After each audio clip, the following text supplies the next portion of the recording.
Bom dia, professora. Eu vou agora apresentar a PR2, que no caso é a atividade Círculo de Mohr. E, bom, como a senhora já sabe, meu nome é Nicolas, que minha idade é 19, que no caso vai ser a tensão em X. Minha altura é 1,87, que no caso vai ser a tensão em Y negativa. E meu peso é 85, que no caso vai ser a tensão de cisalhamento. E agora eu irei para os cálculos. Professora, bom, aqui ó, começando, né? O primeiro caso que a gente tem é a tensão em X. Como ela é positiva, a gente representa ela como sendo uma tração. Então, vai ser uma tração de 19 MPa. Vamos colocar aqui. Aqui e aqui. A tensão Y representa, como ela está negativa, ela vai representar uma tensão de compressão. Então, ela é representada deste modo, menos 187. E como a gente está fazendo uma tensão de cisalhamento no sentido que normalmente é utilizado, nesse sentido aqui, ela equivale a 85 MPa. Então, a gente pode ver que ele vai estar rotacionando no sentido horário. E agora vamos para o cálculo. O primeiro cálculo que a gente tem que fazer é o cálculo do centro, para a gente decidir onde é que vai ficar o centro no círculo, de acordo com as suas determinadas coordenadas. E o centro, a gente calcula-se o centro vai ser igual ao valor da tensão de X mais o valor da tensão de Y dividido por 2, que no caso vai ser igual a menos 187 mais 19 dividido por 2. E assim a gente encontra o centro, que vai ser um valor igual a 84. Encontrado o centro, a gente vai calcular agora o raio. O raio, ele é determinado, que é a mesma coisa que a tração máxima, pela raiz do valor que a gente encontra com o cálculo já dado, no caso, que vai ser igual a 85, que é a tensão de cisalhamento ao quadrado, mais 103 ao quadrado. 103 ao quadrado. Isso vai dar um valor igual a 133,544. O 103, a gente vai encontrar ele, usando o cálculo da tensão de X menos a tensão de Y dividido por 2. No caso, vai dar 85.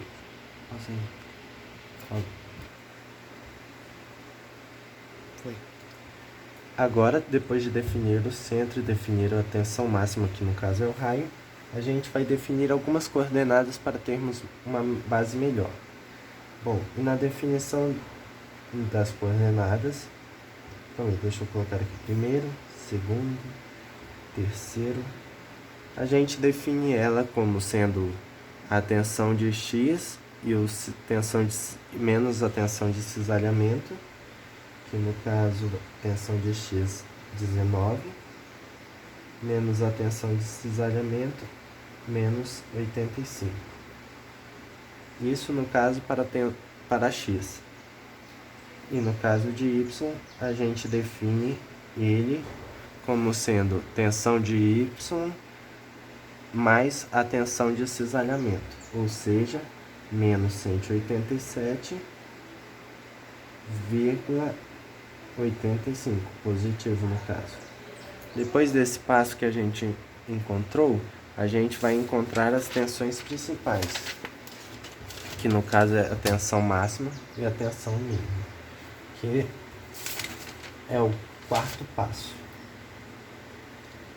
No caso do quarto passo, a gente vai calcular a tensão máxima, que vai ser definida como menos, como a tensão, como o centro, no caso, menos 84, mais o raio, que é a tensão máxima que a gente encontrou, 133,544. Isso vai dar um valor para nós de 49,544. E a tensão mínima? A tensão mínima, diferentemente da tensão máxima, vai ser igual a menos 84, só que em vez de ser mais o raio, vai ser menos o raio, 133,544.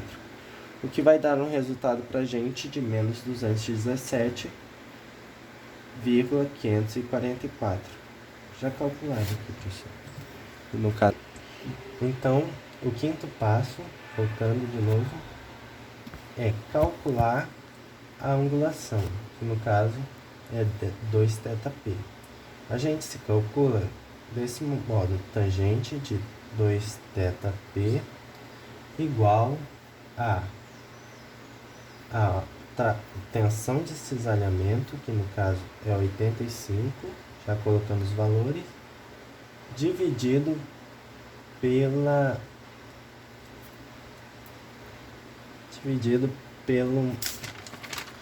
valor que a gente encontra no raio, que é 103, no caso o cateto, né?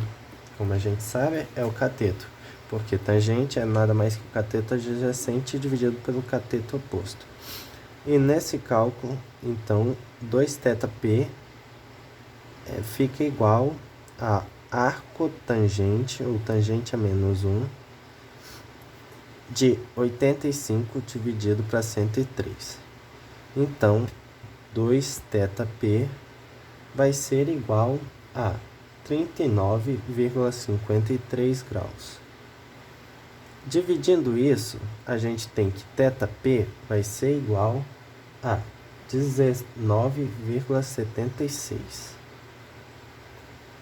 Terminado esses 5 passos, a gente vai desenhar o círculo de Mohr. Não, podia continuar. Assim. Então, aqui eu já fiz o esboço todo com as determinadas coordenadas. Aqui é o ponto C, que é o ponto médio, como já falado. Aqui a gente tem o raio, que é a tensão máxima. Aqui tem o Y e aqui temos o X, que é a determinação das coordenadas.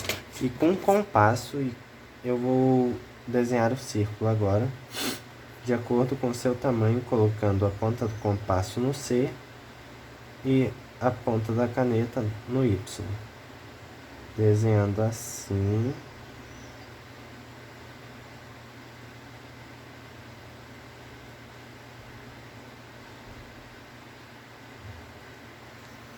Desenhando assim o círculo, onde a gente pode ver que ele passa exatamente nos pontos que a gente demarcou certinho. O X ficou um pouco fora, mas foi erro de desenho na hora de fazer o desenho, por causa dos valores são muito altos. E com a régua a gente vai traçar passando pelo C e a gente vai demonstrar onde é que fica esse ângulo. O ângulo que eu achei, no caso, o θp.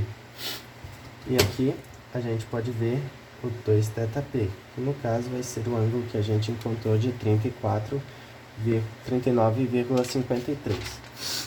Com esses passos terminados, a gente agora vai...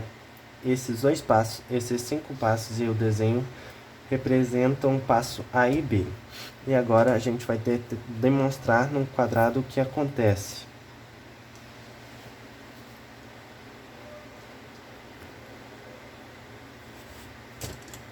Fazer o quadrado rapidinho aqui, professor. Desculpa se ele saiu um pouco meio feio, mas fazer ele rapidinho só para demonstração de como é que fica.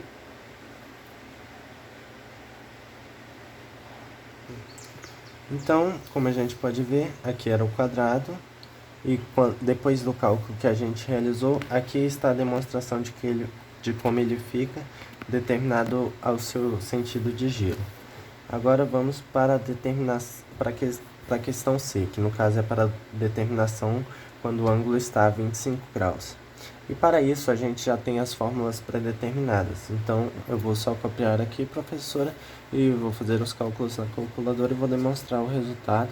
E depois eu passo para a senhora como a demonstração no caso do quadrado, como ele vai ficar. Obrigado. Então, professora, aqui está as 3 fórmulas que a gente vai usar referente ao ângulo de 25 para a sua determinação. A primeira fórmula vai ser para a tensão de x, que é a tensão de x mais a tensão de y dividido por 2, mais a tensão de x menos a tensão de y dividido por 2 vezes o cosseno de 2θ, mais o raio vezes o seno de 2θ. O que vai ser igual a 19 menos 187 dividido por 2, mais 19 menos mais 187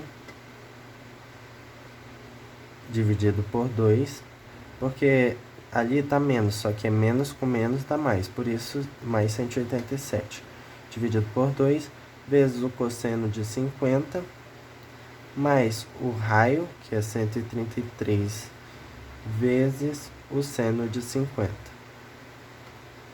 E com isso, a gente vai determinar que a tensão em x vai ser igual, fazendo o cálculo direto, a gente tem que a tensão em x é igual a 84,53.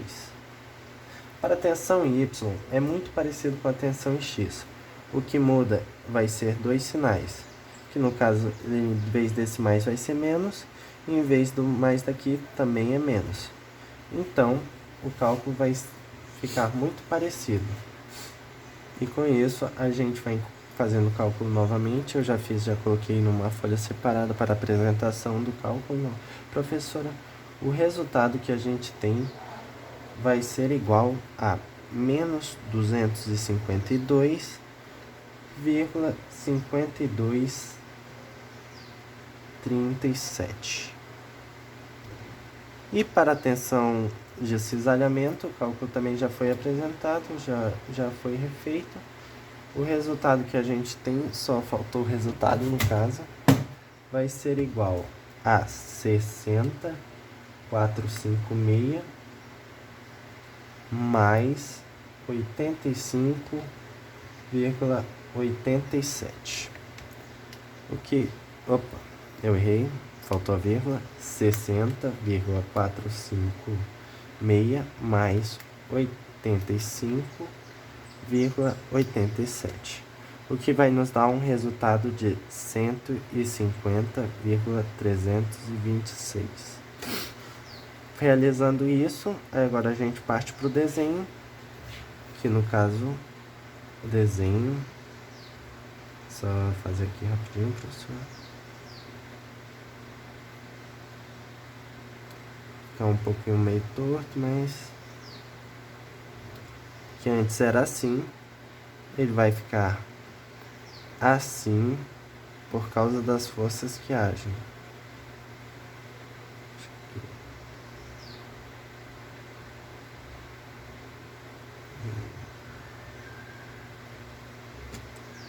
E no caso, aqui vai ser a angulação de 25 graus da força que ele recebe. Aqui vai ser a tração em Y, menos 252,52. A tração em X, que ainda vai continuar sendo uma ditração, vai estar igual a 84,53. E o valor de cisalhamento, que antes estava no sentido horário, agora está no sentido anti-horário, vai continuar no mesmo sentido, a rotação do ângulo vai ser diferente no caso, vai ser 150,326. E este aqui é a questão PR2 da atividade da avaliação, no caso vale 2,5, e que está a apresentação dela. Muito obrigado, professora.